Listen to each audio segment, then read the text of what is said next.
living longer, living healthier, living better than ever before. Welcome to Mountain Pacific's Healthy Living for Life, a weekly series that gives you the information, education, and expert insight you need to become an active participant in today's ever-changing healthcare climate. Here now is today's program host. Many of us tend to put on weight as we age, but is weight gain inevitable? We like to blame slowing metabolism on that midlife spread, but new studies show that may not necessarily be the case. Welcome to Healthy Living for Life, a show dedicated to helping you do just that. I'm your host, Beth Brown, and today we're going to talk about the connection between age and weight gain and whether anything can be done about it. Stay with us, we'll be right back. Welcome back to Healthy Living for Life. Joining us today is Carrie Fairbrother, who is a registered nurse and a board-certified diabetes care and education specialist, which is a mouthful, but it means you know a lot about some of the things we're going to talk about today, which is weight gain. So thanks so much for being here again, Carrie. We're happy to have you back. Thank you. Thank you. So let's start out by talking about metabolism and what we know about it as far as whether it changes as we age, but we should probably define it first. So what is metabolism?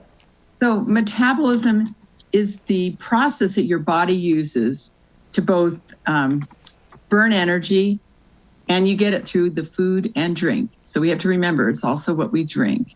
And the process that uses for food is called thermogenesis. And then we also take all of that, and that energy is, when we give it a name, it's called your basal metabolic rate, which is the metabolic rate. Basal metabolic rate. Okay. And that is important because people have, as you say, for years been able to say, oh, just getting older. Yep. My husband, he loses weight like crazy. We eat the same things, but I gain weight and he loses weight. And I know I've had this happen even in my own family. So we'll be talking a lot about things that they're studying and researching that makes some of this false and maybe gives us some more personal power. Yeah, for sure. Great. So you talked about that our bodies burn energy. What's going on there? I know we burn energy when we exercise, but I also know we can burn energy when we sleep. So can you kind of just explain what's happening there? Well, you're burning most of your energy just by being. So you're breathing, your blood circulating, your liver working, your kidneys working, all those internal organs. That's what the majority of your energy, even though we don't think of it that way. And then we burn by both digesting and then utilizing our food. And then we also burn, of course, by exercising. But the reason you burn when you're sleeping is because all those body processes have to go on. So we know that our metabolism does slow as we age, just maybe not in the way that we have thought for a long time. But why does our metabolism slow? Well, think about your own life and maybe people you know. When you're young, you're moving all the time. If you follow a toddler or a young child, they never stop moving. Yeah. And they just don't. You can be exhausted just by following them around. And as we age, we have lots of things that go into this. So part of it is our lives. We start working. Most of us may be sitting more than we ever did before. We have a family. We may be choosing not to eat as well because we're quickly having to shove something in between working and taking care of the family. Sometimes it's medications we're on. We'll change it. And as we age and our hormones change, both men and women, things change. And then life changes. If you've had surgeries, accidents, injuries, arthritis, that may change the way you move, and that will again change it. So a lot of it has to do with muscle mass versus fat mass. And you can see just from the few things I said, that would make a difference as we age. Okay, so let's talk about this new study that is kind of challenging when our metabolism really starts to slow down. Can you just give us some background? What is this study about? Yeah.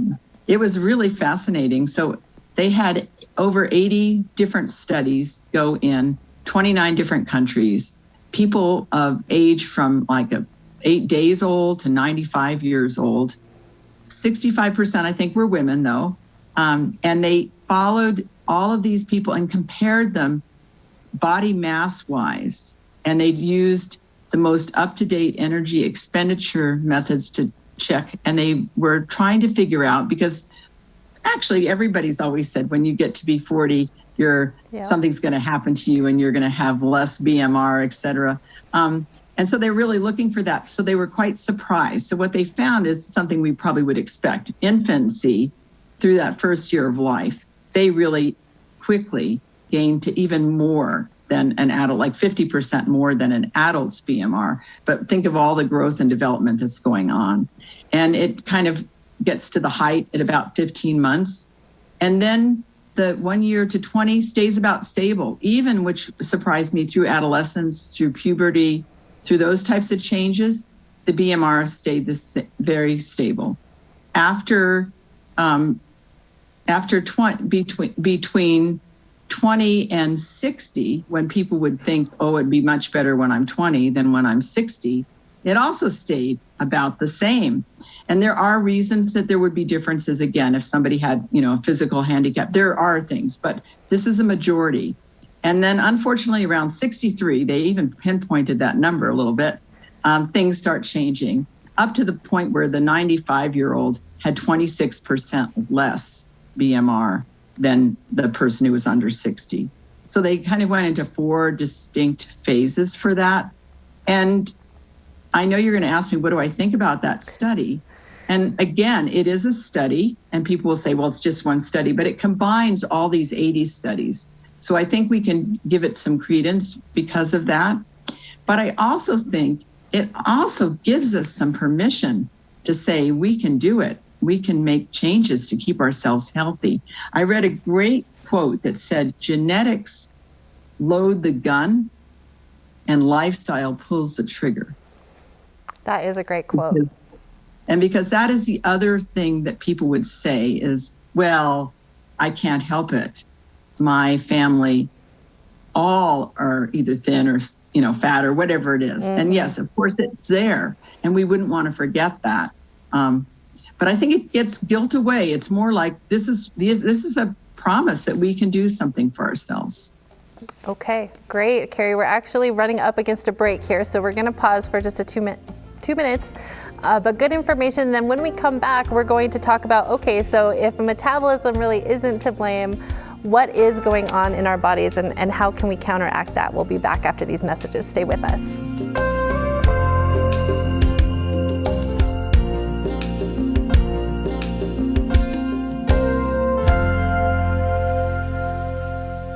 Welcome back to Healthy Living for Life. We are still talking with Carrie Fairbrother, who is a registered nurse and a diabetes educator. And thanks for staying around with us, Carrie.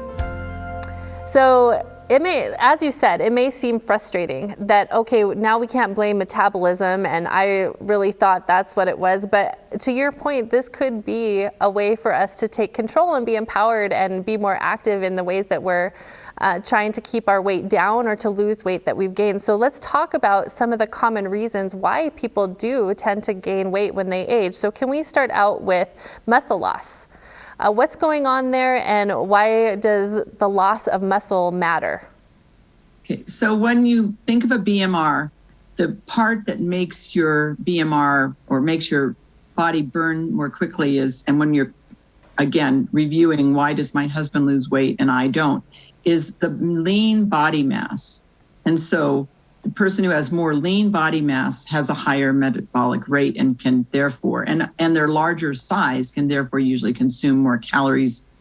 So it's not fair for me as a 5'2" young woman to say, my husband near 6 feet, I don't get it. I can just watch him eat an ice cream sundae and I gain weight. It's not fair because his lean mass and his size is bigger than mine. So he needs more calories and he can utilize more calories and not gain weight.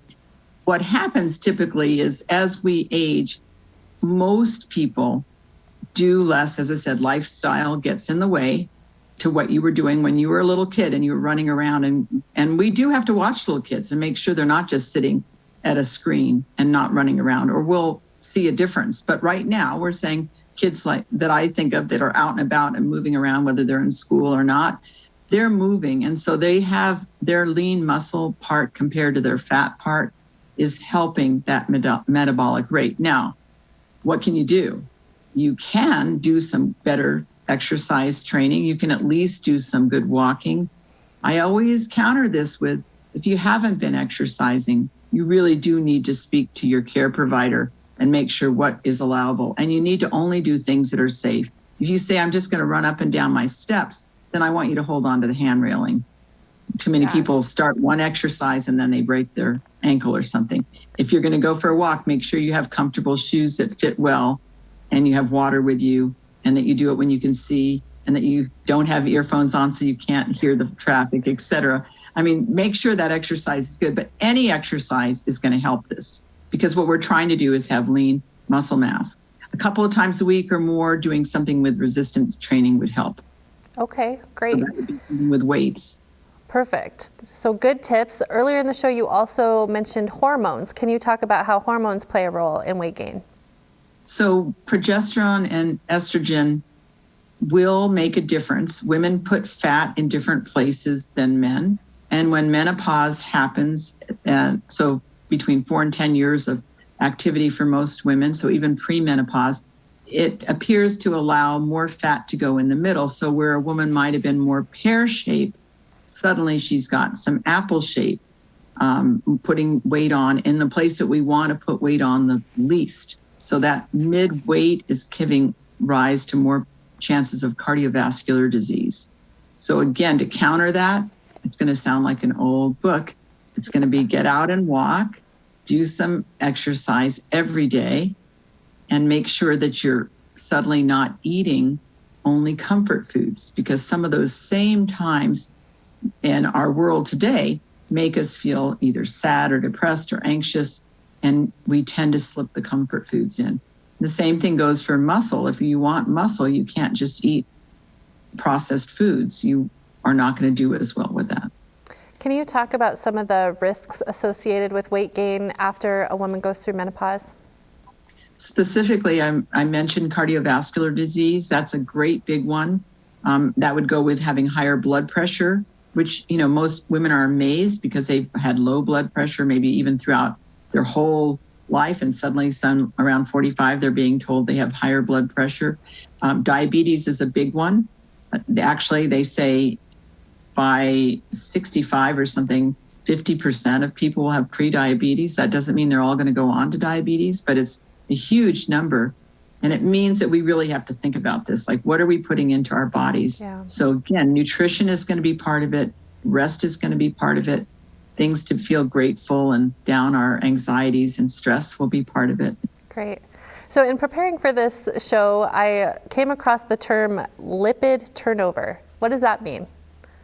So I was reading about that because I even asked my physician daughter, what did she know about lipid turnover when I was looking it up? And it actually sounds like you're going to get rid of your fat. And what you need to know is your fat cells are your fat cells. So once you make them, you're not really getting rid of the fat. This is more lipids that you're eating. And the more muscle you have, the higher that turnover will be.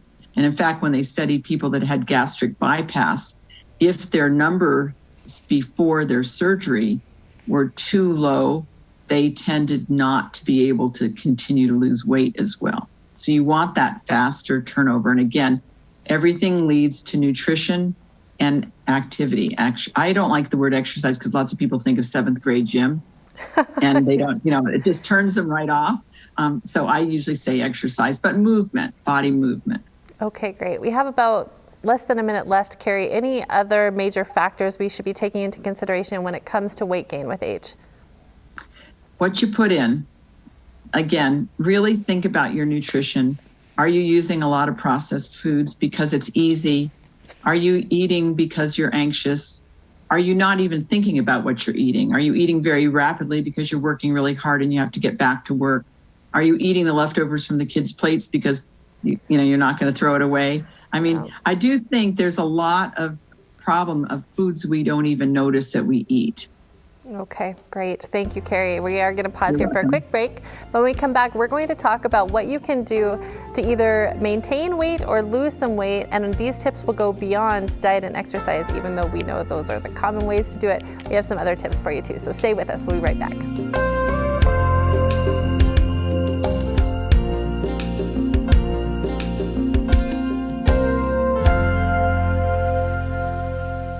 Welcome back to Healthy Living for Life. We're still talking with Carrie Fairbrother. Now we're going to talk about some tips for either losing weight or maintaining our weight so that we don't gain. And you've already given us some great tips when it comes to diet. We know diet is a big one. Can we specifically talk about fiber and the role that fiber can play in our diet when it comes to weight loss or maintaining our weight?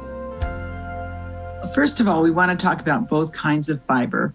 Insoluble and soluble fiber. Okay. So insoluble would be when your grains, your wheat, things of that nature, and they're going to bulk up your stool, for instance, and help you. But the soluble fiber is a fiber that we're really thinking about also that people forget, and that's the fiber that's going to actually help with that fat movement and help you feel full and have your calories utilized, plus all the phytochemicals you get. So I'm thinking about fruits and vegetables and oatmeal. I mean, things that people just think of as their regular diet, but Brussels sprouts, all those great vegetables that are dark and green, things like the carrots. I mean, you don't have to have a weird vegetable if you don't like it. But I really feel strongly that if we would fill our plate halfway with vegetables, not the starchy ones, but just regular vegetables, that you would go a long way to feeling fuller. So when we're talking about weight loss, I don't believe I can say to you, here's a dish the size of a coffee saucer and just only eat what's on that dish and you'll be just fine. Because I don't have anybody in my own family who would think that was okay. Not even the youngest ones. They would say, well, where's the food? And so if I want to eat as much as I enjoy food, and most people do, then you have to figure out what you're going to fill yourself up on. But again, you could have as many calories from one of those little teeny hamburgers with the sauces and the roll and the meat as you would have for a whole lovely plate of food if you had the right foods. Okay, perfect. And so start with that. Okay. And so, of course, hand in hand with diet is exercise. We talked about muscle loss earlier. Do you have some specific exercises you would recommend to help build or maintain muscle? Well, as a diabetes educator, I always say any exercise you do, I love. People say what time of day, they want to really plan. And I'll say what works for you so that you do it consistently. And it is important if they could do 2-3 times a week, some sort of little weights. But do they have to have weights? No, they can use their body resistance for the weight. Do they have to go to a club? Of course not. There are programs that you can download right on your computer that are gentle and easy. And if you are, say, my age or so, you don't even have to get down on the ground. You can do a chair exercise. You can use cans of soup for your weight. You don't have to have, a big expensive room in your house. Anybody can do this. Really what's important is that you don't say, okay, I'm going to do this. I'm going to get really strong and then I'm going to stop, because very rapidly everything disappears. So all that good help you did for your basal metabolic, I don't know where I'm getting this metallic, but basal metabolic rate is going to disappear. Okay, perfect. So you don't want to do it except if you're going to be, you want to be a consistent exerciser. And that means you're going to miss a day here or there, but you're going to go right back to it. Yeah, try to get into a routine. That makes sense. Okay, we talked about hormones earlier too. Can we do anything about counteracting hormones? The same activities again. You want to think about your posture. You want to think about holding in your gut if you're a woman or man. And you have to remember men have hormones too. And actually, because of their testosterone lowering, they lose some muscle mass too. So equally important. They can't just say, well, I've got the dividend of being a guy and having more muscle mass. You have to keep it up. You have to keep up something that's a routine that you enjoy. And again, if you haven't been doing anything at all, just get out there and smell the roses or the snow or whatever and do some walking. Okay. If that's what you can do right now, that's what you can do. Perfect. Let's talk a little bit about medications, because there are certain medications we know that have side effects that include weight gain, medications for depression, for example, but we need those medications to feel good. So what's your advice there? Well, first of all, ask your pharmacist and your healthcare provider. So not all of them do, but many of them do, but absolutely there's something you need to have, and you don't trade that off. But what you do have to know is it can make you more liable because it often alters your satiety. So remember when I said little kids don't tend to overeat?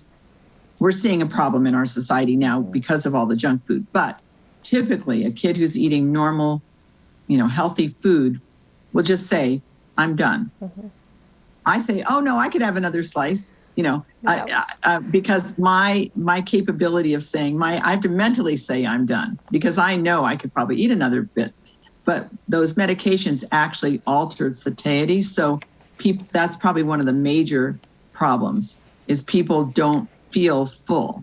So if you counter your don't feel full, you're feeling anxious and stressed. You might be feeling better because of the medicine, but underlying it, now you're feeling stressed because you've gained weight. Those really takes the mental energy to make a plan to eat a little bit differently and to tell yourself, this is really as much as I should eat, and wait those 20 minutes before you have seconds. That's one of the best things I can tell you. Slow down the food intake. So make yourself eat slower, drink some water with it, slow everything down, which is really hard for people because they're all rushing. Mm-hmm. But if you can slow down the food intake, everybody has to get somewhere, hurry. But if we could slow that down, and then if we could say, I've eaten the appropriate amount, but I can have seconds and 20 minutes. Now, I had colleagues and patients who actually ate less than they thought, put less than they thought on their plate so that they would be allowed to have seconds, because for them, seconds meant a lot.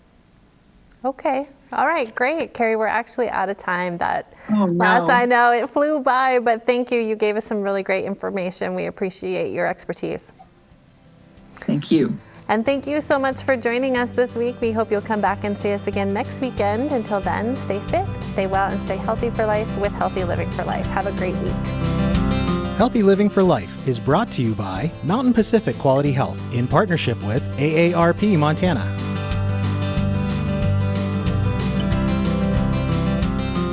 We'd love to hear from you. If you have suggestions for future programs, visit our website at mpqhf.org or call us at 406-443-4020. You can also catch us on YouTube by visiting our website and clicking on the Healthy Living for Life logo.